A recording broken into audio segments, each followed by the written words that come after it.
So hello everyone, कैसे हैं आप सब? ठीक है।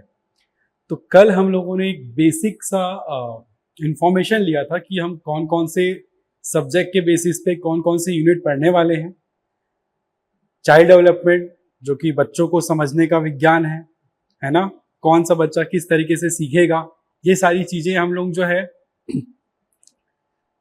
जानने के लिए ही पेडागॉजी पढ़ते हैं। और यही एक्चुअल में पेडोलॉजी है कि एक बच्चा किस प्रकार से सीखता है, क्योंकि आप एक ही टीचिंग अप्रोच से, सेम टू सेम अप्रोच से आप हर बच्चे को नहीं पढ़ा सकते। कुछ बच्चे विजुअलाइज करके पढ़ते हैं, कुछ बच्चे लेक्चर से ही समझ जाते हैं। ये सारी बातों की चर्चा हम लोगों ने अपनी पहले लेक्चर में की थी। तो आइए हम स्टार्ट करते हैं वो टॉपिक जो बच्चों को थोड़ा सा तकलीफ तो देता है, लेकिन एक बार यदि आपके माइंड में बैठ जाए तो फिर आपको जो है इसमें कोई प्रॉब्लम नहीं आने वाली।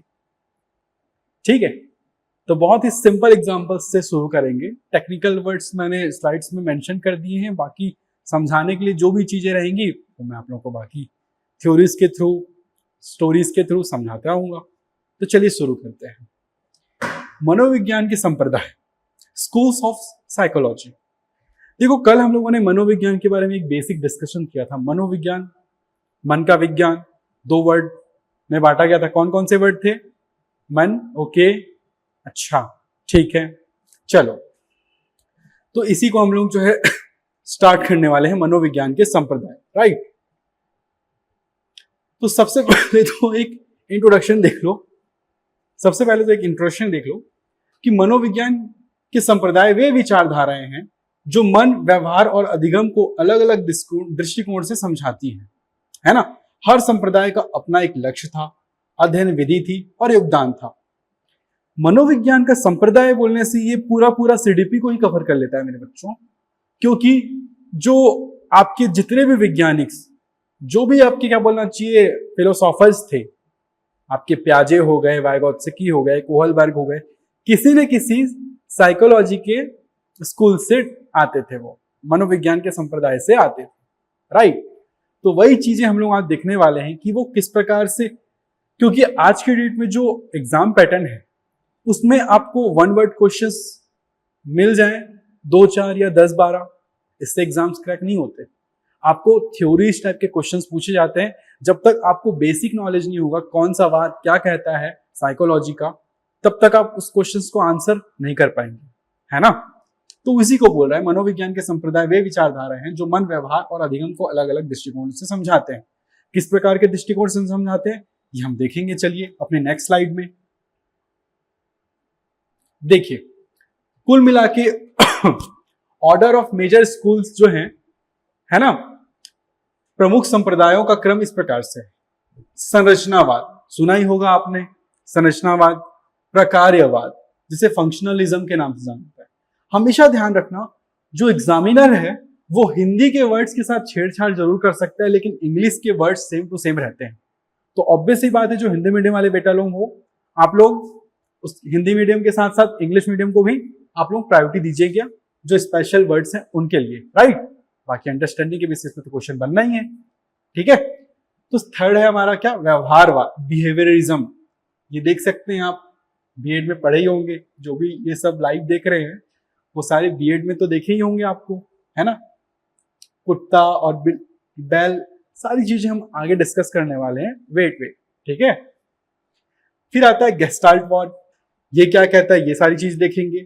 मनोविश्लेषणवाद क्या होता है ये भी सारी चीजें देखेंगे। नाम से ही थोड़ा बहुत स्पष्ट हो रहा है कि आप लोगों को कौन सा बात क्या कहता है। आई एग्री, प्रकार्यवाद, फंक्शनलिज्म। चलो गेस्टाल्टवाद सर हमारे नया लग रहा है, नया लग रहा है, ऐसे कैसे नया लग रहा है। फिर आपका ये कॉग्निटिव, ये आपको तो पुराना ही लग रहा होगा। कॉग्निटिव, प्याजे, जैसे ही संज्ञान की बात आती है हमको प्याजे हमारे माइंड में आते हैं, है ना। मानवतावादी संप्रदाय, ये क्या होता है, ये क्या कहता है, ये सारी चीजें भी हम देखेंगे। चलिए देखते हैं। हर संप्रदाय मन और व्यवहार को समझने की दिशा में एक महत्वपूर्ण कदम उठाता है, राइट। तो पहला जो हमारा स्ट्रक्चरलिज्म है, देखो पहला जो संप्रदाय है हमारा स्ट्रक्चरलिज्म, राइट। इसकी जो प्रवर्तक है देख सकते हैं आप, विलियम वुंट है, एडवर्ड टिचनर है, ये दोनों विलियम वुंड जो थे ये एक्चुअल में स्ट्रक्चरलिज्म को लाने वाले थे, और एडवर्ड जो टिचनर हैं वो इनकी स्टूडेंट थे, मतलब इन्होंने इनकी हेल्प की थी। तो कुल मिला के जो फाउंडर ऑफ द पर्संस हैं वो ये दोनों हैं।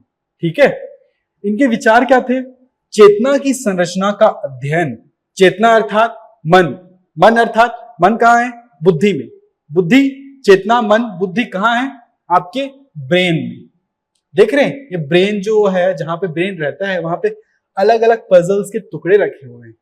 क्यों रखे हुए हैं बताता हूं आगे। आत्मनिरीक्षण इनकी विधि थी। इस विधि के थ्रू इन्होंने चेतना की संरचना का अध्ययन किया। सिंपल एग्जांपल लेते हैं। स्ट्रक्चरलिज्म को फॉलो करने वाले जो क्या बोलना चाहिए फिलोसोफर्स थे, उन्होंने क्या बोला कि भैया हमको जो ब्रेन है वो ब्रेन जो है फंक्शन कैसे करता है, मतलब फंक्शन करने के लिए जो वो किस चीजों से, किस मटेरियल से बनता है, हमको वो सारी चीजों के बारे में अध्ययन करना है। उन्होंने बोला कि भैया हमारा जो मन है वो कुल मिला के 3 चीजों के बेस पे फंक्शन करता है। पहला आता है आपका इमेज, दूसरी फीलिंग्स, तीसरा stimulation. Image, feeling and stimulation, इन तीनों बेसिस पे ही हमारा मन जो है विचार करता है। उस बेसिस पे हम क्या बोलना चाहिए कोई भी निर्णय ले पाते हैं, राइट। सिंपल सा एग्जांपल लेते हैं। एक छोटा बच्चा है, वो अपने ब्लॉक्स वाले गेम जो होते हैं ना, छोटे छोटे ब्लॉक्स रहते हैं, उसको जोड़ जोड़ के हम एक कासल बनाते हैं, घर बनाते हैं, कुछ भी बनाते हैं। तो वो बच्चा जो है अपने मम्मी के सामने खेल रहा है। वो बच्चा जो है छोटे छोटे पजल्स के साथ, जब आप उससे पूछते हो बेटे क्या बनाए हो तुम, वो बोलता है मैं महल बनाया हूं, राइट।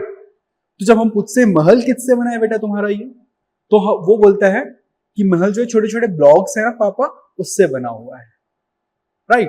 तो ये छोटे छोटे ब्लॉक्स हैं, यही छोटे छोटे ब्लॉक्स के थ्रू जो है उसका महल जैसे बनता है। और इस छोटे छोटे ब्लॉक्स का अध्ययन करना ही क्या है? स्ट्रक्चरलिज्म है, in the form of behaviour, right. तो विलियम वुड और एडवर्ड टिचनर का कहना था कि जो है बुद्धि या फिर आपका जो क्या बोलना चाहिए ब्रेन है, वो उन छोटे छोटे पार्ट्स से बना है। उन छोटे छोटे पार्ट्स फंक्शन कैसे करते हैं, ये बनते कैसे हैं, ये सारी बातों को किसने हाईलाइट किया? स्ट्रक्चरलिज्म वालों ने, राइट। सेकंड हम आते हैं, हमारा दूसरा जो था वो था प्रकार्यवाद। प्रकार्यवाद वाले सिंपली, सबसे पहले मैं सिंपल सा एग्जांपल देता हूं। प्रकार्यवाद क्या बोलता है? प्रकार्यवाद बोलता है कि भैया जो आपके जो स्ट्रक्चरलिज्म वाले थे, उन्होंने क्या बोला कि हमारा जो ब्रेन है वो एक्चुअल में बनता कैसे है, किन किन चीजों से बनता है, ये सारी चीजें जो है वो अध्ययन करते थे।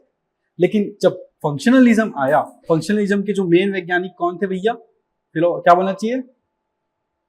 Philosophers John Dewey, William James, right.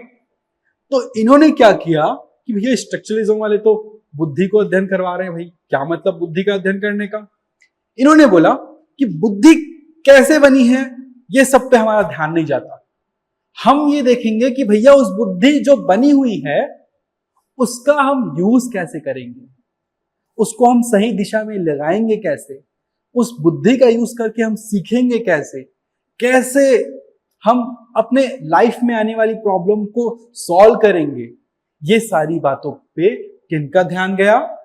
John Dewey और विलियम जेम्स का, जो कि फंक्शनलिज्म वाले साइकोलॉजिस्ट हैं, राइट।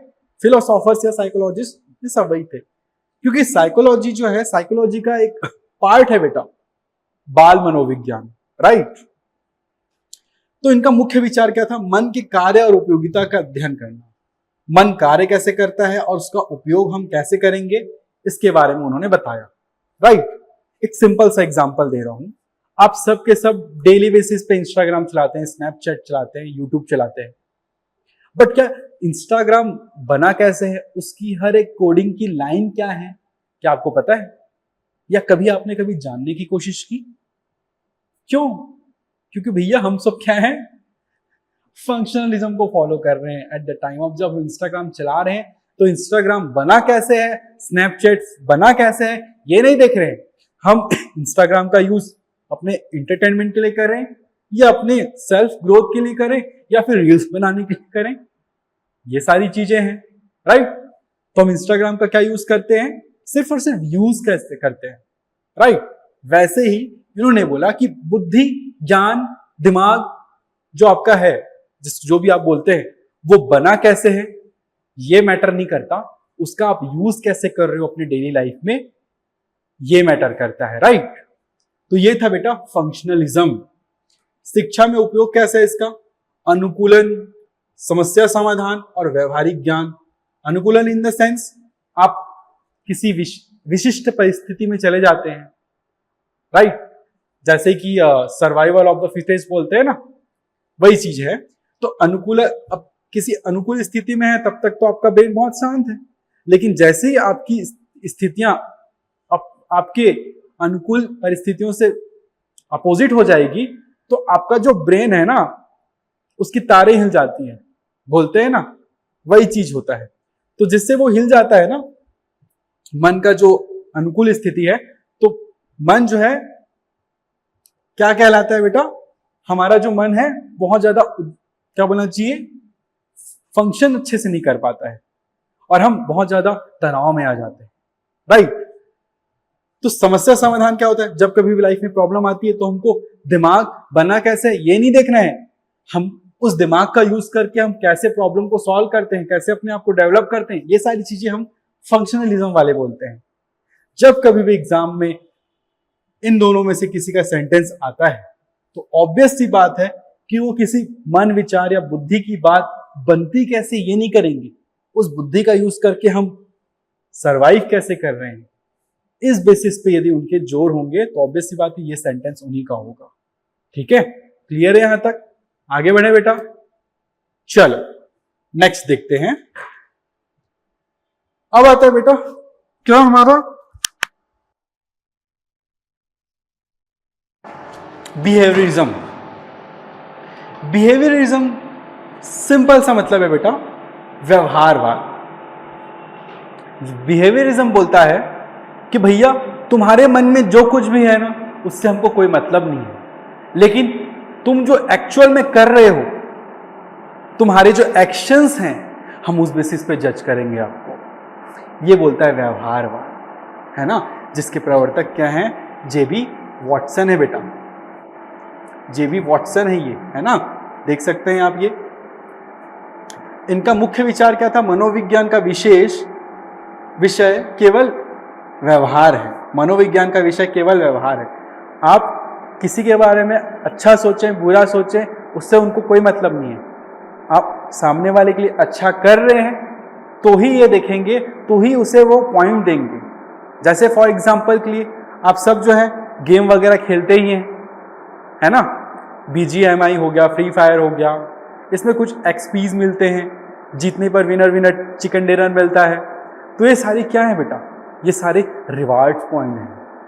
ये रिवार्ड्स पॉइंट्स मिलते हैं तो बच्चा अगले दिन फिर उस गेम को खेलता है, फिर वो जीतता है तो उसको एक्सपीज मिलते हैं, उसको कॉइन्स मिलते हैं, तब जाके वो फिर उस गेम में लगे रहता है। लेकिन सोचो यदि वो उस गेम को खेल रहा है और सडनली वो हार जाता है तो दूसरी बार खेलेगा क्या?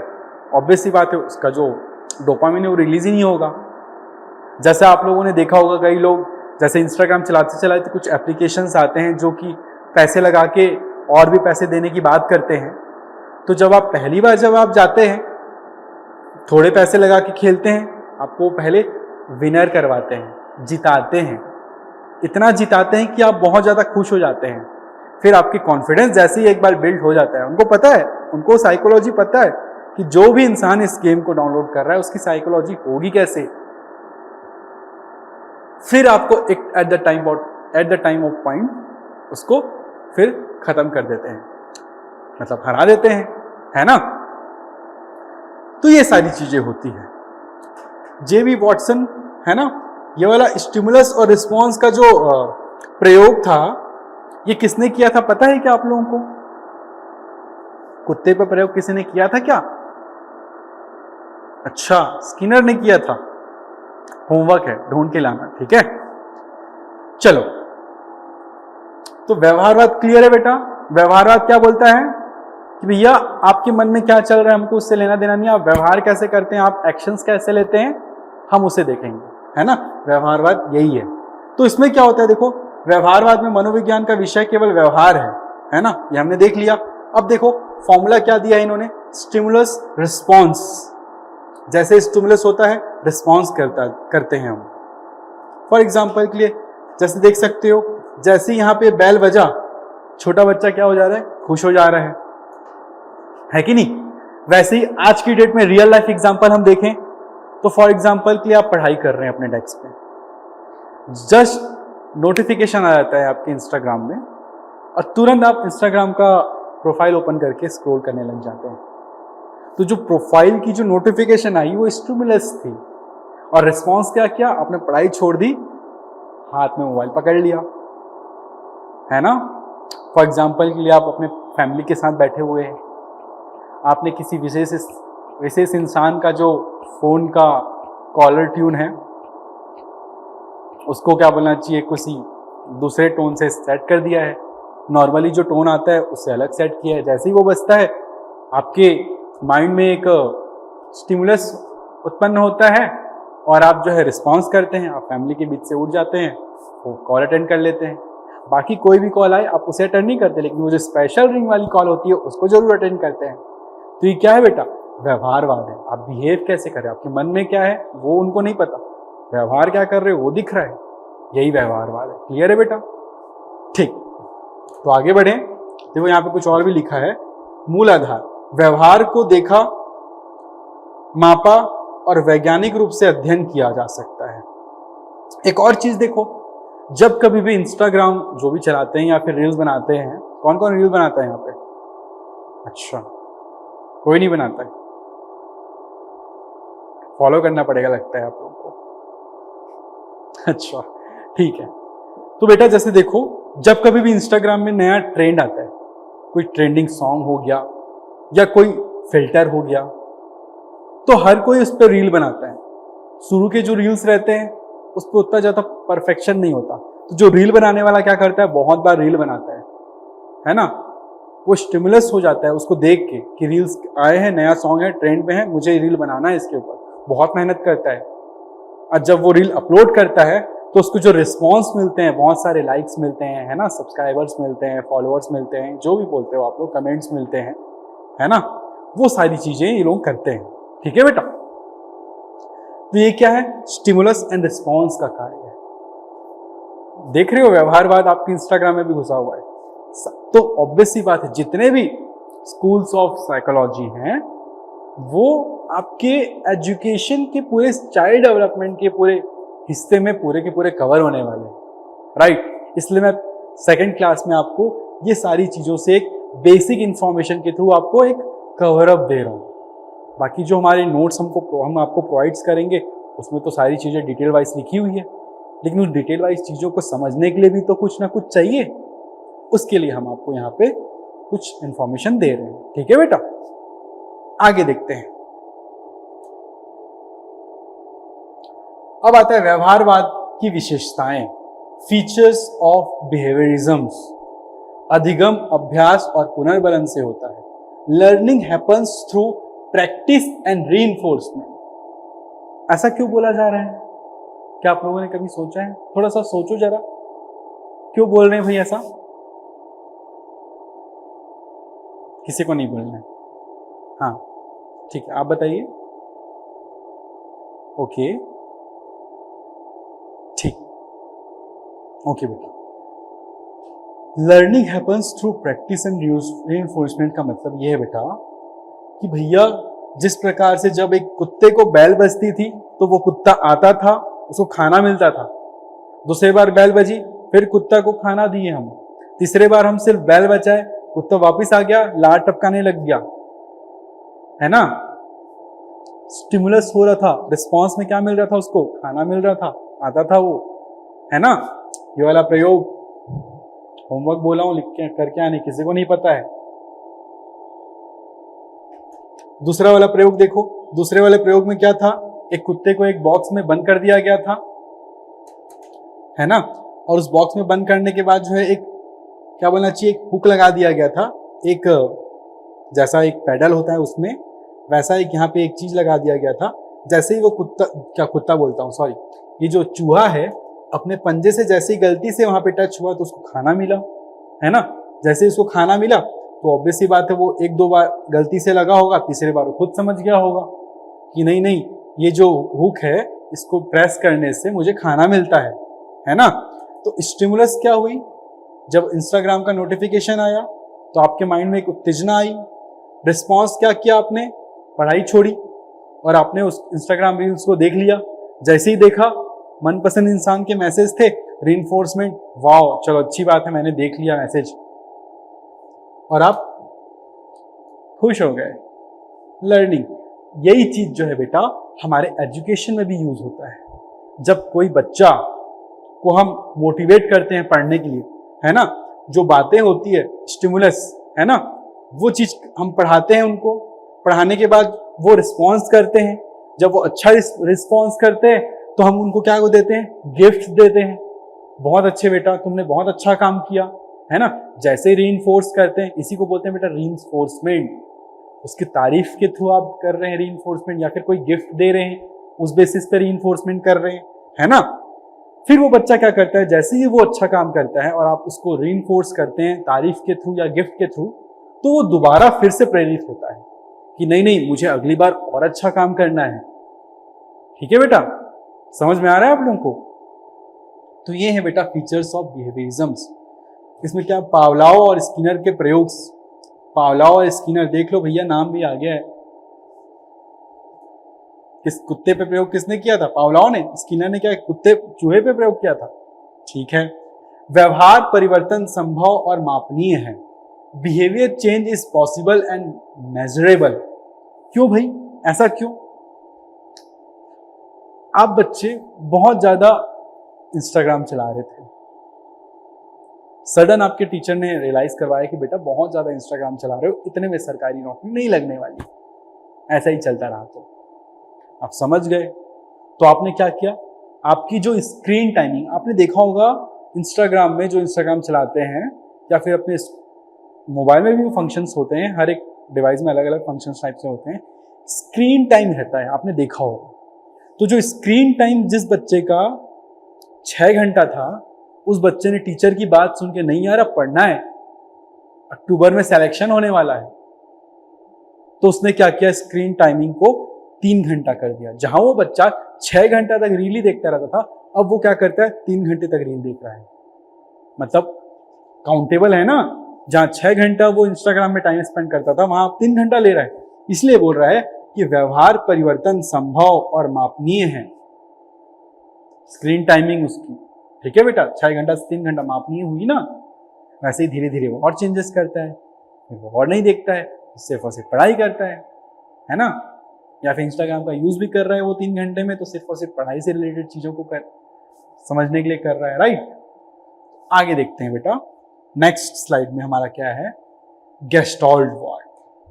यही चीज नहीं समझ में आ रही थी ना आप लोगों को, सर ये गेस्टाल्टवाद क्या है, गेस्टाल्टवाद क्या है। सबसे पहले इनके जो फाउंडर्स थे उनको देख लीजिए, वर्थहाइमर, कोफका, कोहलर। नाम कोहलर का नाम तो सुने ही होंगे, ये देखो यहाँ पे उनका फोटो भी है, मैक्स वर्थहाइमर, कोफका, कोहलर, है ना। इनके मुख्य विचार क्या थे, संपूर्णता के ऊपर। हमारा जो माइंड है वो संपूर्णता के ऊपर ज्यादा फोकस करता है, इनका कहना था। केवल भागों का जोड़ नहीं है हमारा जो माइंड है।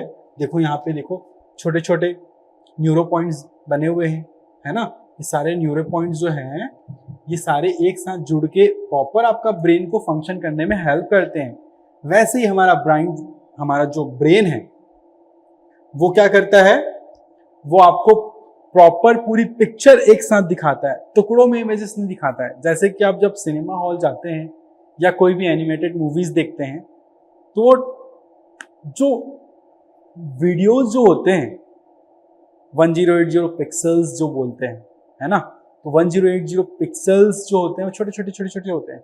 60 FPS कुछ आपने देखा होगा, कैमरा जब आप ओपन करते हैं तो 30 30 FPS या 60 FPS, तो 30 सेकेंड में क्या बोलना चाहिए, 30 पर सेकेंड 30 फोटो ले रहा है आपका कैमरा, तो वो वीडियो क्या कहलाती है बेटा, 60 PS, है ना, 60 पिक्चर्स पर सेकेंड। यदि 60 पिक्चर्स पर सेकेंड आपका कैमरा ले रहा है तो वो ज़्यादा स्मूथ चलती है ना। लेकिन आप सिंगल मूवीज, जैसे मूवीज जो बनते हैं उसमें छोटे छोटे शॉट ले के बनते हैं, मूवी इंटरेस्टिंग होती है, लेकिन जो मूवी बनने के टाइम जब आप वो प्रोसेस आप देखेंगे तो आपको बहुत ज़्यादा लेंथी लगेगा, आपको समझ में चीज़ें नहीं आएंगी, और आपको शायद हो सकता है आपको इंजॉयमेंट भी ना आए। हाँ, हीरो हीरोइन देख रहे हो सामने जाके, वो बात अलग है, लेकिन मूवी का एक्साइटमेंट तो सिनेमा हॉल में ही आता है ना। तो वही चीज बोल रहा है गेस्टॉल्टवाद, ये बोलता है गेस्टॉल्ट मतलब छोटे छोटे हिस्से को बोलते हैं बेटा, है ना। तो इन्होंने क्या बोला, गेस्टॉल्टवादों ने क्या बोला, इन्होंने बोला कि जो हमारा ब्रेन है क्या बोलता है बेटा, हाँ, एक होलसम वे में प्रेजेंट करता है। जैसे आप कोई सॉन्ग सुनते हैं तो सॉन्ग में क्या क्या इंक्लूड रहता है, सिंगर की आवाज रहती है ना, सिंगर की आवाज के साथ साथ और क्या रहता है, जो भी इंस्ट्रूमेंट्स प्ले हो रहे हैं वो रहते हैं, है ना, आसपास जो भी चीजें झरने वगैरह आ रहे हैं तो उनकी भी आवाजें रहती हैं। तो कुल मिला के जब आप एक सॉन्ग पूर्णतः तैयार होता है तो आप सॉन्ग को पूरा एक साथ सुनते हैं ना, अलग अलग थोड़ी सुनते हैं, या पहले गिटार को सुन लेते हैं, पहले अलग अलग कर लेते हैं, ऐसा तो नहीं होता ना। तो हमारा माइंड जो है वैसे ही फंक्शन करता है, किसी भी चीज को स्ट्रक्चर के साथ पढ़ना या देखना पसंद करता है। इसलिए तो जब कभी भी कोई टॉपिक पढ़ा जाता है तो आपको शुरुआत में कोई चीजें नहीं समझ में आती है, लेकिन जैसे ही हम आप उस चीज को कंप्लीट कर लेते हैं तो हमारा माइंड समझ जाता है, अच्छा शुरुआत में ऐसा था, आखिरी में हम ऐसा कर रहे हैं, ठीक ठीक ठीक ठीक, अब मुझे सारी चीजें समझ में आ रही है। होता है ऐसा, बिल्कुल होता होगा, है ना। अब देखो क्या बोल रहा है, अधिगम में अंतर्दृष्टि, इंसाइट पर बल, मतलब क्या बोल रहा है, emphasis on the insight in learning. जो लर्निंग होती है आपको उसमें जो है गहन अध्ययन करना होगा, है ना, पूरे होलसम वे में। आप जब किसी चैप्टर को, क्योंकि हमेशा याद रखना बेटा, कोई भी सब्जेक्ट हो, कोई सब्जेक्ट स्ट्रॉन्ग या वीक नहीं होता। यदि किसी सब्जेक्ट आपको हार्ड लग रहा है तो वो सब्जेक्ट हार्ड नहीं होता बेटा, उस सब्जेक्ट का कोई पार्ट जो होता है ना वो हार्ड होता है। उस हार्ड वाली चीजों को अलग से साइड करो, उसको प्रॉपर फोकस करके पढ़ो, सब्जेक्ट आसान लगने लग जाएगा, है ना बेटा। तो ये गेस्टॉल्टवाद बोलता है किसी भी चीज को होलसम वे में पढ़ाई करो, किसी भी चीज को होलसम वे में देखता है हमारा मन। ठीक है बेटा, आगे देखते हैं, चलो नेक्स्ट क्या है। फिर आता है बेटा हमारा क्या, मनोविश्लेषणवाद, साइको एनालिसिस। सिगमंड फ्रायड बड़े उच्च कोटि के वैज्ञानिक थे ये, वैज्ञानिक बोलता हूं, फिलोसोफर्स थे। इन्होंने क्या किया, अवचेतन मन व्यवहार को प्रभावित करता है। उन्होंने क्या बोला, जो आपका जो चेतन मन है, जो मैं पढ़ा रहा हूं, जो आप पढ़ रहे हैं, वो सब आपके माइंड में जा रहा है, लेकिन वो किस में जा रहा है, कॉन्शियसनेस के साथ आप चेतन मन में सारी चीजें जा रही हैं। लेकिन कॉन्शियसनेस या फिर चेतन मन क्या होता है बेटा, जब भी आप लोगों से मिलते हैं, जब भी आप अपने जो भी डेली रूटीन के कार्य करते हैं, वो सारे के सारे चेतन मन के साथ ही आप करते हैं। लेकिन उन्होंने क्या बोला, अवचेतन मन व्यवहार को प्रभावित करता है। व्यवहार को कैसे प्रभावित करता है, फॉर एग्जाम्पल के लिए बेटा, इन्होंने क्या बोला, हमारा जो माइंड है ना एक सुपर कंप्यूटर की तरह है, सुपर कंप्यूटर की तरह है। लेकिन जो व्यवहार जो हमारी है उसको कौन प्रभावित करता है, अवचेतन मन। कैसे प्रभावित करता है, फॉर एग्जाम्पल के लिए एक छोटा बच्चा है 5 साल का, वो छोटा बच्चा पहली बार स्विमिंग पूल में जाता है अपने मम्मी पापा के साथ। जैसे उसके मम्मी पापा थोड़ा बिजी हो जाते हैं या फिर अपने फ्रेंड्स के साथ खेलने लग जाते हैं, वो बच्चा पानी में गिर जाता है और वो डूबने लग जाता है। घर वालों ने देख लिया, उसे बचा लिया, तो वो एक डर बैठ जाता है उस बच्चे में, है ना। और वो डर जो है भूल जाता है वो at the time of point. छोटा बच्चा याद थोड़ी रखेगा, लेकिन वो जो डर है ना उसके अवचेतन मन में चला जाता है ना। फिर जब कभी भी वो अकेला यदि पानी वो देखता है या अकेला कभी स्विमिंग पूल में जाने की कोशिश करता है तो वो बहुत ज्यादा जल्दी डर जाता है। तो ये क्यों हो रहा है बेटा? अवचेतन मन की वजह से। अवचेतन मन क्या बोल रहा है? अवचेतन मन, जैसे आप लोग कभी सोते हो तो रात में सपने आते हैं आपको, तो सपने आते हैं तो कई बार आपके डेली बेसिस के जो भी काम करते हो उस बेसिस पे सपने आते हैं, ये नहीं, कुछ सपने ऐसे भी होते हैं जो आपको रिलेट ही नहीं कर पाते आप, या फिर बहुत पुरानी चीजें होती है ना, उससे आप रिलेट करते हैं, है ना। तो ये सारी चीजें कहाँ रहती हैं बेटा? अवचेतन मन में रहती है। अवचेतन मन जो है ब्रेन का 95% हिस्सा कवर करता है, बोलते हैं। ओनली 5% या 5 से 10% हिस्सा ही जो है आपको चेतन मन के काम में यूज होता है। ठीक है बेटा। तो इन्होंने क्या बोला बेटा? ईड, ईगो और सुपर ईगो की उदाहरणा दी। अब देखो, चलो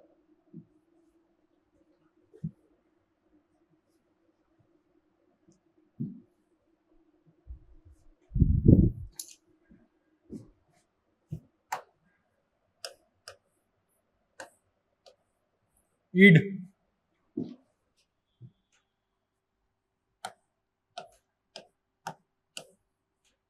ego,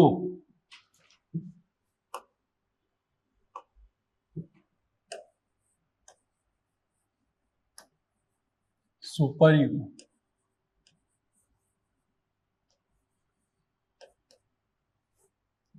id, ego, super ego, ये 3 वर्ड इन्होंने दिया। किसने दिया 3 वर्ड? ईड, ईगो और सुपर ईगो की अवधारणा को इन्होंने दिया। तो ये अवधारणा कहती क्या है? आइए देखते हैं।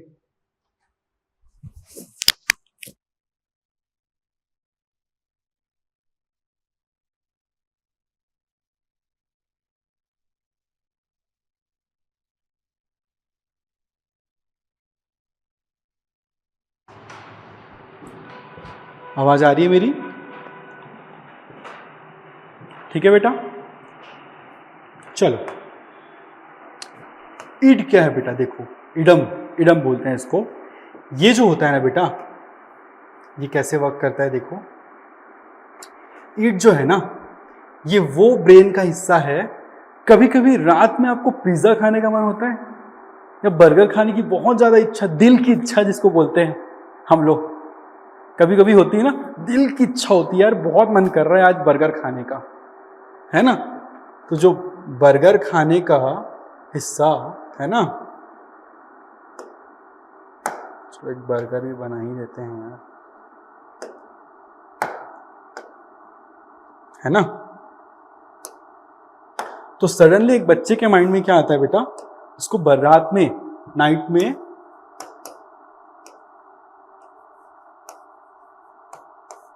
इसको बर्गर खाने की इच्छा होती है।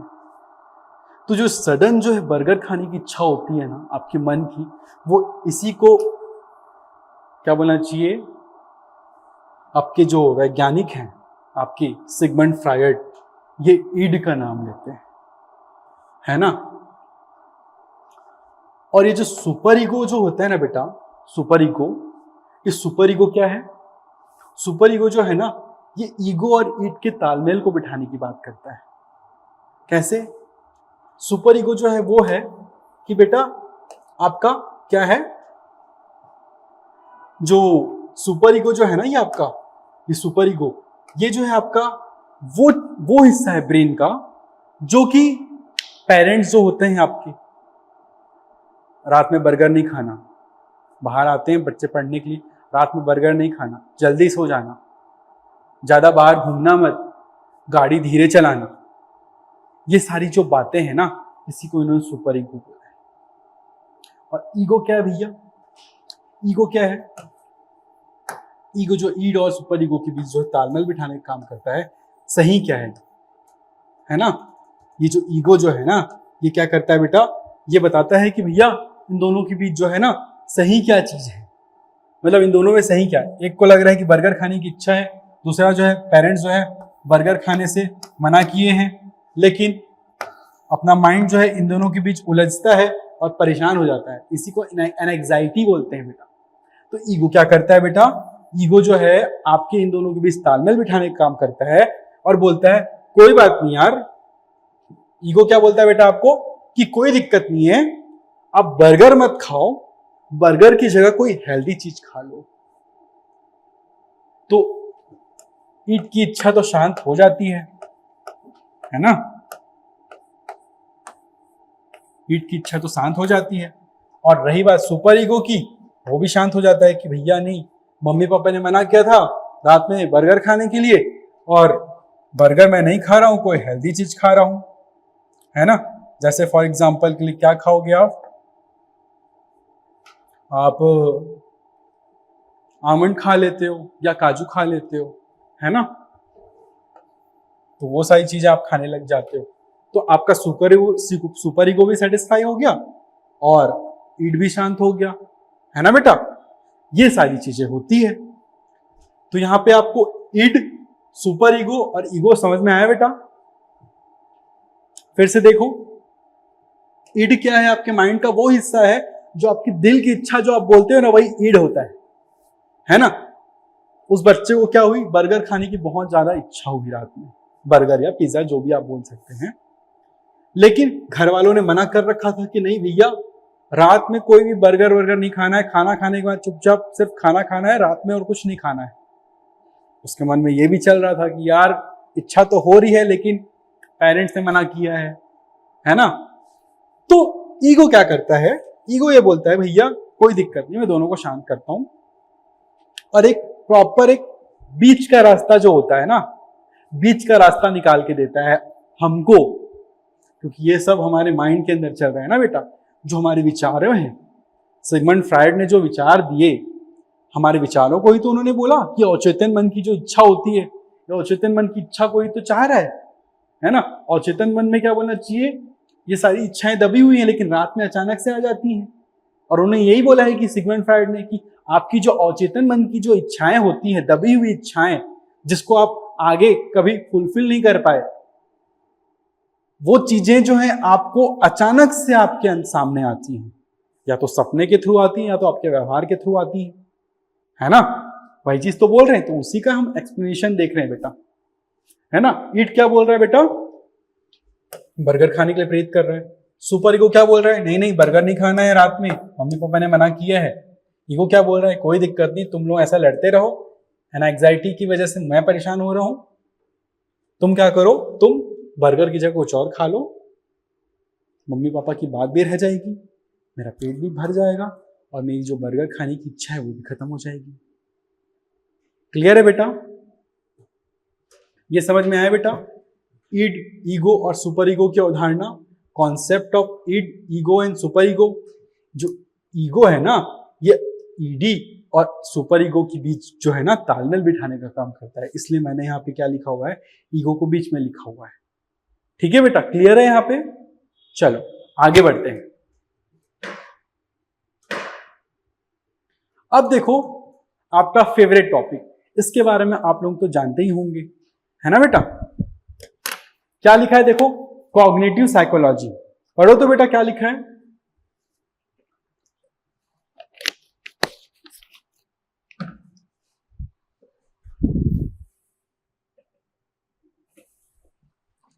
दिख रहा है बेटा, कॉग्निटिव साइकोलॉजी। इसका मुख्य फोकस क्या था बेटा, ध्यान, स्मृति, सोच, समस्या समाधान, इसके ऊपर इन्होंने फोकस किया। Attention, memory, thinking and problem solving के ऊपर। मन को सूचना प्रसंस्करण प्रणाली माना जाता है। The mind is seen as an information processing system. आपका जो ब्रेन है किसी स्नैपड्रैगन जैसे प्रोसेसर से भी ज्यादा फास्ट प्रोसेसर है। इन्होंने क्या बोला, ये जो फिलोसोफर्स थे, इन्होंने क्या बोला, इन्होंने बोला बेटा हर इंसान का जो ब्रेन है ना वो एक सुपर कंप्यूटर है, सुपर कंप्यूटर से भी तेज है। हर बच्चा यूनिक है, हर बच्चा अपने आप में एक नन्हा वैज्ञानिक। किसने बोला था, प्याजे। ये इसी को तो फॉलो करते थे, देखो कहाँ है, नहीं लिखे हैं क्या, ठीक है। जो जीन प्याजे थे वो इसी को तो फॉलो करते थे बेटा, है ना। कॉग्निटिव साइकोलॉजी को, मन को सूचना प्रसंस्करण प्रणाली बोलते थे, इंफॉर्मेशन प्रोसेसिंग सिस्टम। बच्चा जो है ना, बच्चा क्या करता है, बच्चा जो है आपका थिंक करता है। सबसे पहले हम कोई भी निर्णय लेते हैं या फिर कोई बच्चा कोई भी निर्णय लेता है तो वो क्या करता है, सबसे पहले सोचता है, उसके बाद उसके लिए प्लान बनाता है, उसके बाद उसको एग्जीक्यूट करता है। हम रोबोट तो है नहीं कि जैसे ही बटन दबाया हमारी इच्छाएं समाप्त हो गई, जैसे ही बटन दबाया हमारी इच्छाएं फिर से वापस आ गई, जैसे ही बटन दबाया आप खड़े हो गए। ऐसा थोड़ी होता है, तो ये तो रोबोट का स्वभाव है। लेकिन सडनली मैं बोलूंगा आप बेंच के ऊपर खड़े हो जाओ, तो सबसे पहले सोचोगे ना आप कि अरे मैं ऐसा कर क्या रहा था, फिर बोलोगे, फिर क्या सोचोगे, फिर प्लान करोगे, नहीं नहीं सर बोल रहे हैं तो कुछ तो होगा, चलो खड़े हो जाते हैं। फिर आपने प्रॉपर विचार किया, उसके बाद फिर आप खड़े हो गए बेंच के ऊपर। वही दूसरा एग्जाम्पल लेते हैं, दूसरा एग्जाम्पल दे रहा हूं। एक छोटा बच्चा है, वो चेस या ब्रेन गेम खेल रहा है, फॉर एग्जाम्पल के लिए शतरंज ही खेल रहा है, चेस खेल रहा है, ठीक है। और वो क्या कर रहा है, सामने वाले के स्टेप्स पे अपने डिसीजंस ले रहा है कि नहीं नहीं मैं इस बार ये डिसीजन ले रहा हूं। तो उसका हर एक चाल जो है अपने पिछले चाल जो भी वो चल चुका था उससे कोरिलेट तो करेगा ही करेगा। नहीं नहीं पिछले बार ये किया था तो हार गया था, पिछले बार ये किया तो जीता था मैं, है ना। वो सारी चीजें पहले सोचेगा, एनालिसिस करेगा, उसके बाद फिर एक्शंस लेगा, है ना बेटा। तो यही चीज कॉग्निटिव साइकोलॉजिस्ट बोलते हैं, शिक्षण में समझ और तर्क पर बल दिया जाता है ना बेटा। कॉग्निटिव साइकोलॉजी क्या बोल रहा है, शिक्षण में समझ और तर्क की बात कर रहा है। समझ और तर्क के बारे में इन्होंने क्या क्या बताया, देखो अटेंशन, बच्चा सबसे पहले अटेंशन के थ्रू जो भी इंफॉर्मेशन है उसको ग्रैब करता है, फिर उसको मेमोरी में स्टोर करता है, फिर मेमोरी में स्टोर करने के बाद उसका ब्रेन क्या करता है, थिंक करता है, उसके बाद फिर उसको क्या करता है, एनालिसिस करता है, फिर रिस्पॉन्स करता है ना। ये सारे क्या है हम लोगों का पिक्चर के थ्रू एक प्रोसेस है बेटा। क्लियर है बेटा। कॉग्निटिव साइकोलॉजी क्या बोल रही है, ये ध्यान, स्मृति, सोच और समस्या समाधान के ऊपर बात कर रही है ना बेटा। क्लियर है यहां तक आप लोगों को। संज्ञानात्मक मनोविज्ञान क्या बोल रहा है भैया, आपका जो आप कोई भी रिस्पॉन्स करते हो ना, जो भी रिस्पॉन्स आप करते हो वो आप सब डायरेक्टली अचानक से नहीं करते हो। आप जो है सबसे पहले उसके बारे में क्या करते हो, सोचते हो, फिर विचार करते हो, प्लान बनाते हो, फिर क्या करते हो, एक्शन लेते हो, राइट। यही चीज बोलता है बेटा संज्ञानात्मक मनोविज्ञान। क्लियर है बेटा यहां पे आपको। आगे बढ़े, चलो फिर आता है बेटा ह्यूमनिस्टिक साइकोलॉजी। ह्यूमनिस्टिक साइकोलॉजी की जो फाउंडर्स हैं वो कौन है बेटा, देखो Karl Rogers, Abraham Maslow. Maslow का नाम तो सुना ही होगा, है ना, कार्ल रॉजर्स। क्लियर है बेटा। ये दोनों जो है इसके ह्यूमनिस्टिक साइकोलॉजी के फाउंडर्स हैं। इन्होंने क्या बोला, आत्म विकास और आत्म साक्षात्कार ही मानव का परम लक्ष्य है। सबसे बेस्ट एग्जांपल देता हूं, जैसे कि आप लोग देखे होंगे मार्वल्स या फिर कोई एनिमे मूवी देखे होंगे आप लोग। एनिमे नहीं सर, कार्टून नहीं सर, एनिमे है। कौन कौन बोलता है, ठीक है, जो भी है ना। तो फॉर एग्जांपल मार्वल की मूवी मोस्ट ऑफ द लोग देखे होंगे। स्पाइडरमैन तो देखे ही होंगे। तो स्पाइडरमैन सर सीडीपी में स्पाइडरमैन कहां से आ गया, आ सकता है भाई, सोचने का तरीका बदलो।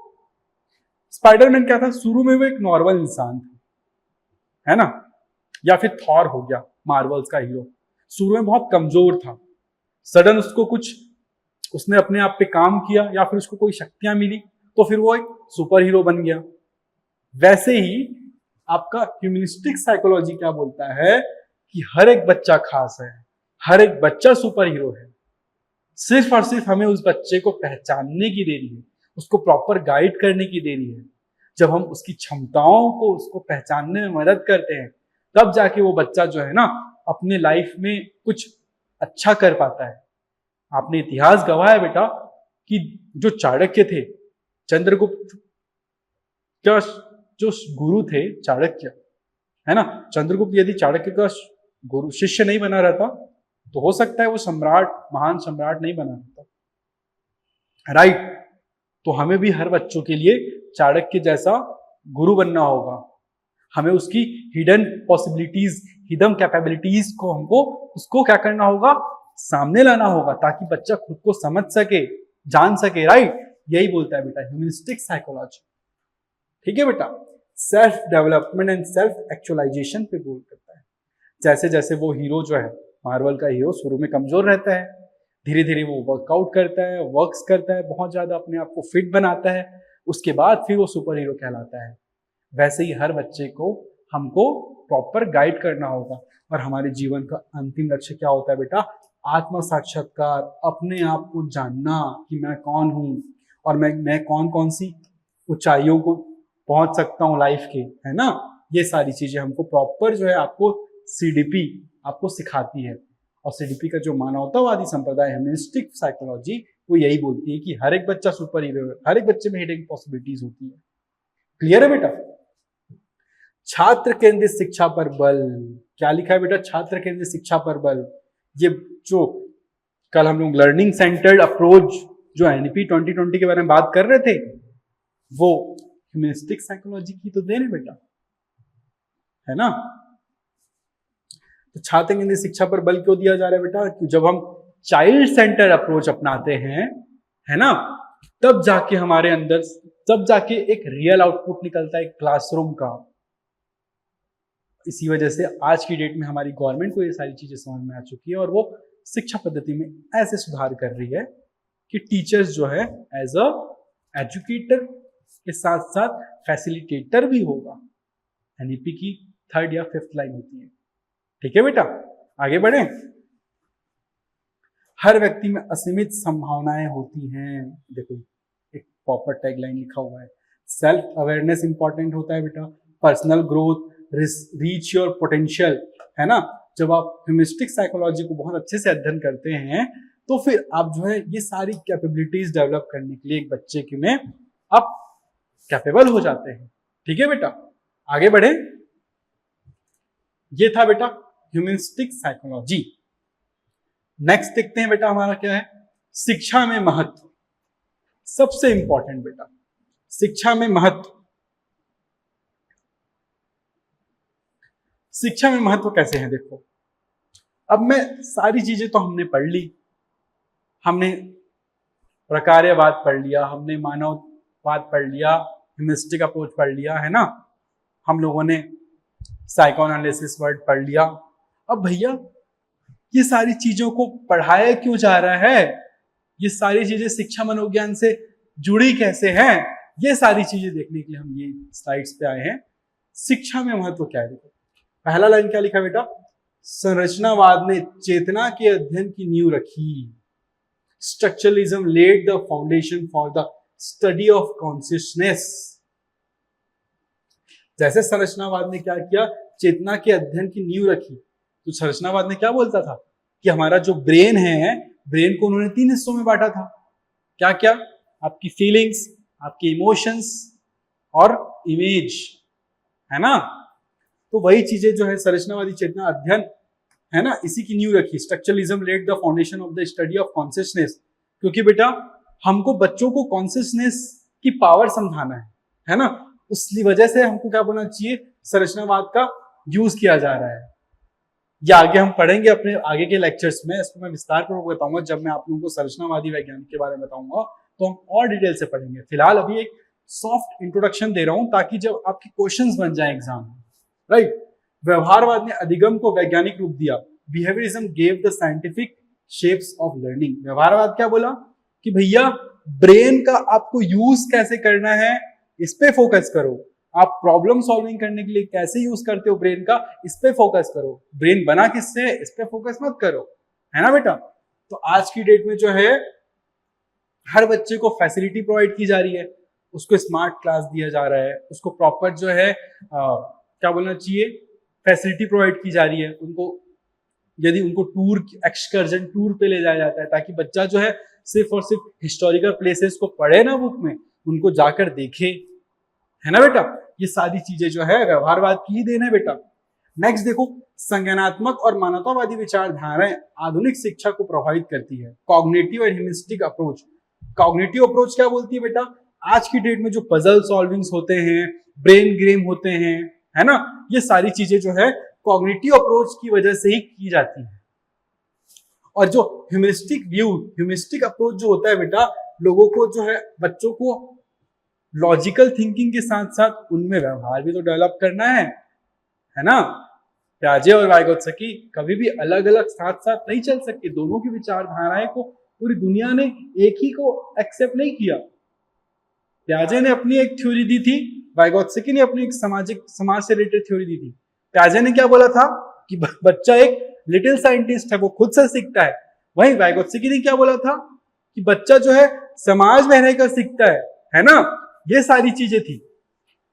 तो वही चीज को बोल रहा है कि संज्ञानात्मक और मानवतावादी विचारधाराओं को आधुनिक शिक्षा को प्रभावित करती है।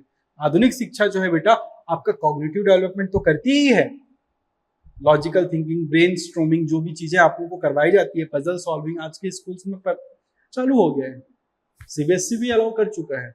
इनफैक्ट सीजी गवर्नमेंट के स्कूलों में भी आपको ब्रेन गेम दिख जाएंगे, है ना। तो ये कॉग्निटिव अप्रोच की वजह से होता है। ह्यूरिस्टिक अप्रोच में इन द सेंस बच्चों में फीलिंग्स डेवलप करनी है कि भैया ये सही है क्या गलत है, इसके बारे में बच्चा अंडरस्टैंड कर सके, राइट। फिर आगे देखो बेटा, संरचनात्मक और मानवतावादी विचारधाराएं आधुनिक शिक्षा को प्रभावित करती है। ये तो हो गया आपका, है ना। ये डबल हो गया क्या? ठीक है, ये दोनों सेम है बेटा। शिक्षा के क्षेत्र में ये सिद्धांत आज भी मार्गदर्शक है। शिक्षा के क्षेत्र में कैसे मार्गदर्शक है बेटा? जब आपको कोई रिवॉर्ड मिलता है ना, जब आप क्लास में टॉप करते हो तो आपको जो सर्टिफिकेट मिलता है, मेडल मिलता है, व्यवहारवाद की देन है। क्लियर है बेटा? जब आपको कोई चीज एक गाइडेंस समझ, जब आपको बहुत ज्यादा मन में उलझन हो जाती है तो आपको जो है आपको एक काउंसलिंग की जाती है, वो कॉग्निटिव अप्रोच है बेटा, है ना। इस प्रकार से सारी चीजें शिक्षा में इसका उपयोग हो रहा है। आगे देखते हैं, चलो आगे क्या लिखा है।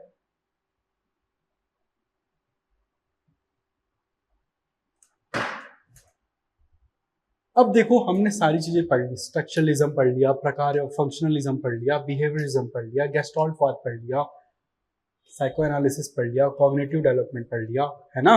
ये सारी चीजें हमने पढ़ ली। अब इसका प्रॉपर जो है एक डिफरेंस चार्ट भी देख लेते हैं, हो सकता है सही जोड़ी मिलाने के लिए एग्जाम में दे दे, है ना।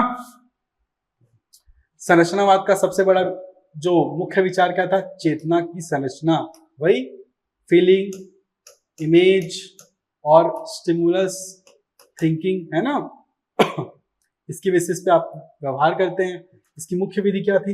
इंट्रोस्पेक्शन, आत्मनिरीक्षण करना कि नहीं भैया मैं सही से सोच पा रहा हूं कि नहीं, है ना। मैं सोच रहा हूं तो मेरे प्रॉपर फंक्शन हो रहे हैं कि नहीं। जो लर्निंग डिसेबिलिटीज होते हैं उसमें आत्मनिरीक्षण जब करते हैं, यदि वो बच्चा खुद से कर लेता है या फिर दूसरे से कर, आत्मनिरीक्षण मतलब वो बच्चा खुद से कर रहा है ना। तो जो लर्निंग डिसेबिलिटीज होते हैं बेटा, है ना, उसमें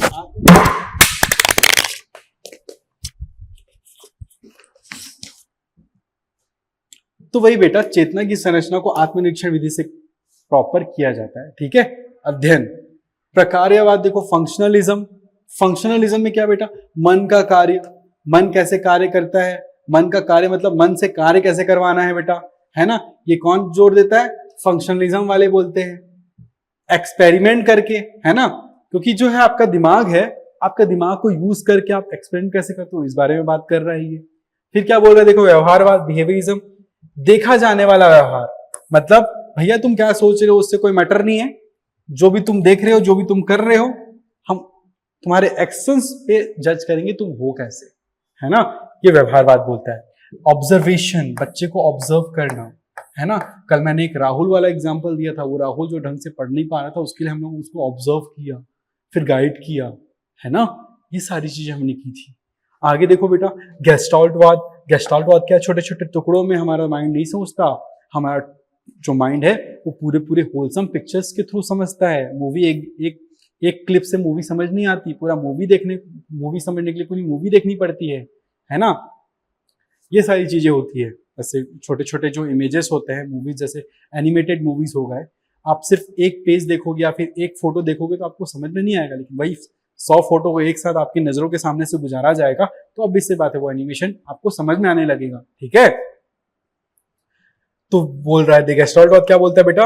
हमारा मन जो है टुकड़ों में नहीं सोचता। हमारा जो दिमाग है वो माइंड क्या करता है, होलसम वे में हमको प्रॉपर व्यू दिखाता है। जैसे देखो इनसाइड, देखो यहाँ पे डायग्राम बना हुआ है, आप पूरा व्यू को एक साथ इमेजिन करके आप आनंद ले रहे हैं। आप सिर्फ और सिर्फ पहाड़ देख के खुश नहीं हो रहे, आप उसके आसपास की हरियाली देख के भी खुश हो रहे हैं। आप वहां पे जो झील है, उस झील में जो उस पहाड़ का प्रतिबिंब बन रहा है, इमेज बन रहा है ना, उसकी बेसिस पे आप पूरा व्यू देख के आप खुश हो रहे हैं कहीं जाते हैं तो, है ना। ये सारी चीजें हैं। मनोविश्लेषण क्या है बताओ? साइकोएनालिसिस क्या? अवचेतन मन, है ना। साइकोएनालिसिस क्या? अवचेतन मन की बात किया सिगमंड फ्रायड, कि आपकी इच्छाएं और व्यवहार जो सामने नहीं आ पाती हैं वो दबी रहती हैं आपकी इच्छाओं अवचेतन मन में, लेकिन जैसे ही आपको मौका मिलता है, फॉर एग्जाम्पल सपने में हो सकता है वो विचारधाराएं आ जाएं। यही तो बोलता था सिगमंड फ्रायड जो है, कि आपकी अवचेतन मन बहुत ज्यादा स्ट्रांग है। अवचेतन मन कुछ भी कराने की क्षमता रखता है आपसे, है ना। ईड, ईगो, सुपर ईगो समझाया था ना, वही चीज तो है बेटा। क्लिनिकल मेथड, क्लिनिकल मेथड क्या है बेटा? देखो मनोविश्लेषण, साइकोएनालिसिस। देखो ये देखो एक थेरेपिस्ट है, वो प्रॉपर, हम जो साइकोलॉजी के पास जाते हैं, साइकोलॉजिस्ट को जरूरत पड़ेगी कई बार, कुछ होता है ना, साइकोलॉजिस्ट कुछ घटनाएं हो जाती हैं तो कुछ वो लोग उस घटनाओं से उबर नहीं पाते हैं, तो साइकोलॉजिस्ट क्या करता है, वो उन सारे क्वेश्चंस पूछता है, आपको ऐसा लग रहा है कि ऐसा लग रहा है, उस बेसिस पे वो उसको ठीक करने के लिए रेमेडीज बताता है, राइट। तो ये जो है मनोविश्लेषणवाद है। फिर क्या होता है? Cognitive development. कॉग्निटिव डेवलपमेंट मतलब मानसिक प्रक्रियाएं, हमारा माइंड क्या है, उन्होंने क्या बोला, सुपर कंप्यूटर से भी तेज है ना, इंफॉर्मेशन प्रोसेस करता है।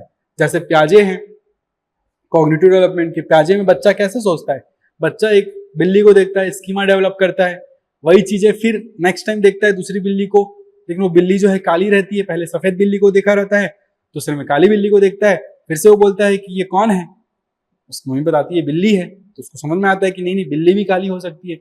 नई स्कीमा नहीं जनरेट करता, उसी स्कीमा फिट कर लेता है कि भैया जो बिल्ली है वो ब्लैक भी हो सकती है, व्हाइट भी हो सकती है। वहीं दूसरे दिन उसको कोई कुत्ता दिखता है, कुत्ते भी 4 पैर होता है, पूंछ होती है, बोलता है बिल्ली, तो वो बोलता है नहीं नहीं बेटा, मम्मी बोलती है क्या, नहीं बेटा ये बिल्ली नहीं है, ये कुत्ता है। कुत्ता कैसे, मम्मी इसकी 4 पैर है। अभी अभी मैं एग्जाम्पल बता रहा हूं, मैं आपको एक रियल लाइफ एग्जाम्पल बता रहा हूं। मेरी एक कजन है, उनकी एक छोटी सी बेबी है, वो कल मुझे बता रहे थे कि वो पार्क में टहल रहे थे और सडन जो है वो जो बेबी लोगों को घुमाने के लिए एक होता है ना, जिसमें वो बेबी लोगों को लेटा दिए रहते हैं या फिर उसको घुमाने ले जाते हैं, 1-2 साल की बच्ची है, उसको घुमाने लेके जा रहे थे। तो एक पार्क में एक और बच्ची थी, उसने मेरी जो कजन है उनको देखा कि ये एक बेबी के साथ आई हुई है और वो जो बेबी वहां पे सोई हुई है ना। तो उसने देखा और वो अपनी दादाजी के साथ थी, तो वो जो है घूम रही थी पार्क में। जब वो एक राउंड क्लियर करके आई तो वहां पे बेबी मिसिंग थी, वहां पे बच्चा था ही नहीं, क्योंकि जो मेरी कजन के जो हस्बैंड है ना, मेरी जीजा, वो उनको बच्चे को ले गए थे घर। तो जब वो बच्ची आई और उसने खाली वो बच्चे लोगों को जिसमें रखते हैं वो देखा, तो where is the baby, where is the baby, something happened. वो बहुत ज्यादा शॉक हो जा रही थी कि भैया जब मैं पहली बार देखी थी तो वहां पे तो एक बच्चा था, लेकिन अभी कहाँ गया वो बच्चा, कहाँ गया वो बच्चा, समथिंग हैपेंड। वो अपने दादाजी को बोल रही थी, उसके दादाजी फिर चलो बेटा चलते हैं करके लेके गए उसको। मतलब इस कहानी को क्यों बता रहा हूं मैं, उस बच्ची के माइंड में था कि हाँ इस झूले में यदि कोई ये झूला है और कोई इसको पार्क में लेके आया है तो वहां पे एक बच्चा रहता ही है, उस बच्ची की स्कीमा में फिट था, राइट। लेकिन जब जब वो वापस जब राउंड मार के आई उस पार्क में तो उसने देखा कि वो बच्चा नहीं था।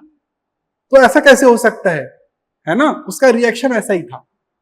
तो ये नया स्कीमा जनरेट हुआ उस बच्चे के में कि नहीं नहीं बच्चा वाले झूले में बच्चे रहते ही हमेशा ही जरूरी नहीं है, उसके पापा लेके चले गए थे, नया स्कीमा डेवलप हुआ, उस बच्चे को नया सीखने को मिला। ये था बेटा रियल लाइफ एग्जांपल आपका, ठीक है। आगे देखते हैं, चलो।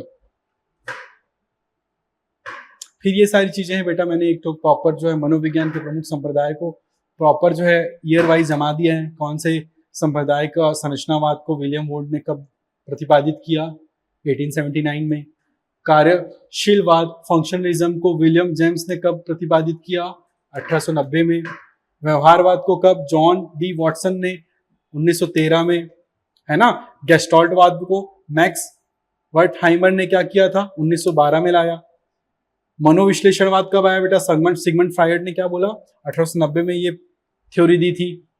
कॉग्निटिव डेवलपमेंट का जो संप्रदाय है ये कब आया बेटा, जीन पियाजे के थ्रू 1950 में आया।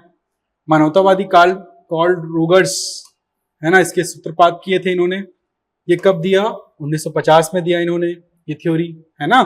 तो इस प्रकार से ये सारी चीजें आप चाहें तो स्क्रीनशॉट ले सकते हैं, ठीक है बेटा। अब देखो, इन सभी मनोवैज्ञानिक संप्रदायों ने मानव मन को समझने की दिशा में महत्वपूर्ण योगदान दिया। किस प्रकार से योगदान दिया, देखो यहाँ लिखा हुआ है, मनोविज्ञान का अध्ययन पॉसिबल हो पाया अच्छे से, मन के कार्यों का अध्ययन हो पाया, है ना। विकास, वृद्धि और विकास को वैज्ञानिक समझ मिली, समझता और अंतर्दृष्टि पर जोर दिया गया, और चेतन मन की खोज हुई, जिसके थ्रू आज हम लोग जो है भी हमारे वैज्ञानिक हैं, जो भी हमारे थेरेपिस्ट हैं, वो लोगों का इलाज करते हैं, जो किसी घटनाओं से उबर नहीं पाते उनकी इलाज होती है ना बेटा। मानसिक प्रक्रियाओं का अध्ययन, किस प्रकार से हमारा ब्रेन फंक्शन करता है, इसके बारे में भी हम लोगों को मालूम चला इन सारे थ्योरीज के थ्रू। व्यक्ति की संभावनाओं और आत्म विकास पर जोर, व्यक्ति जो है असीमित संभावनाओं से बना हुआ है, ये कहां से मालूम चला बेटा, ये आपका मानवतावादी अप्रोच बोलती है ना, कि मानवतावादी अप्रोच क्या बोलती है, हर एक बच्चा सुपर हीरो है ना। चलो बेटा आगे देखते हैं, आगे क्या है। आगे बेटा देखो, फाइनली हम कंक्लूजन पे आ चुके हैं। मनोविज्ञान के संप्रदायों ने मन और व्यवहार को समझने के लिए अलग अलग दृष्टिकोण दिए हैं, है ना। मन और व्यवहार, कुल मिला के आप चाइल्ड डेवलपमेंट पढ़ रहे हैं बेटा, तो चाइल्ड डेवलपमेंट पढ़ने से पहले आपको एक साइकोलॉजिस्ट की तरह भी आपको सोचना होगा, क्योंकि हर एक आंसर जो है आपको सीडीपी के थ्रू नहीं मिलेगा, कई बार आपको साइकोलॉजी को भी जानना पड़ेगा, आपको साइकोलॉजी के साथ खेलना आना चाहिए। सामने वाला बच्चा यदि बदमाशी कर रहा है तो उसको आंसर कैसे करें, क्योंकि आज की डेट में जो है एक सिर्फ और सिर्फ इंफॉर्मेशन प्रोवाइड कर देना ही टीचिंग नहीं है बेटा। एक टीचर को एक प्रॉपर जो है गाइड की तरह भी बिहेव करना होता है, काउंसलर की तरह बिहेव करना होता है, बहुत सारी चीजें होती है। धीरे धीरे हम ये सारी चीजें आपके अंदर हम लोग डेवलप करेंगे, ठीक है बेटा। आगे देखते हैं फिर क्या लिखा है बेटे को, परीक्षा की दृष्टि से इनका प्रवर्तक देश मुख्य विचार याद रखना बहुत आवश्यक है। जो भी चीजें मैंने आपको बताई, सिंपल एग्जांपल्स दिए, वो सारी चीजें जो है आप लोग जो है प्रॉपर नोट डाउन करिएगा, ठीक है। कल जब हम नेक्स्ट क्लास में आएंगे तो पहले हम ये सारी चीजों को रिवाइज करेंगे, और सबसे पहले कुछ क्वेश्चन आंसर हम आपके साथ पूछेंगे, उसके बाद नेक्स्ट क्लास स्टार्ट करते हैं, ठीक है। तो आज के लिए इतना ही। नेक्स्ट क्लास में हम पढ़ेंगे, बता देता हूं, नेक्स्ट क्लास में जो हमारा जो पुराना जो इंडियन नॉलेज सिस्टम था वो कैसे वर्क करता था, कैसे कैसे बहुत सारी नीतियां आई, शिक्षा आयोग आए, उसके बेसिस पे हम बात करेंगे। हमारे संविधान में कौन कौन से मुख्य परिवर्तन हुए शिक्षा से रिलेटेड, उस बारे में बात करेंगे। जैसे ये 3 क्लास जब आप देख लेते हैं तो बेटा आपको एक बेसिक नॉलेज हो जाता है, और इससे 100% क्वेश्चंस आते हैं। इसलिए मैं पहली क्लास से ही आप लोगों को सारी चीजें देने लग जाता हूँ। पहली क्लास में मैंने आप लोगों को क्या बताया था बेटा, आप लोगों को सिलेबस डिस्कस किया और ओवरव्यू दिया पूरे चैप्टर्स का। सेकंड क्लास में मैंने आपको मनोविज्ञान से रिलेटेड बातें बताई। तीसरी क्लास में थोड़े बहुत मनोविज्ञान से रिलेटेड और बातें करेंगे। उसके बाद फिर हम लोग इंडियन नॉलेज सिस्टम पढ़ेंगे। फिर हमारी जो चैप्टर वाइज जो हमारा एजेंडा था पहली क्लास में जो मैंने बताया था वो हम फॉलो करेंगे, ठीक है बेटा। तो आज के लिए इतना ही, थैंक यू, बाय।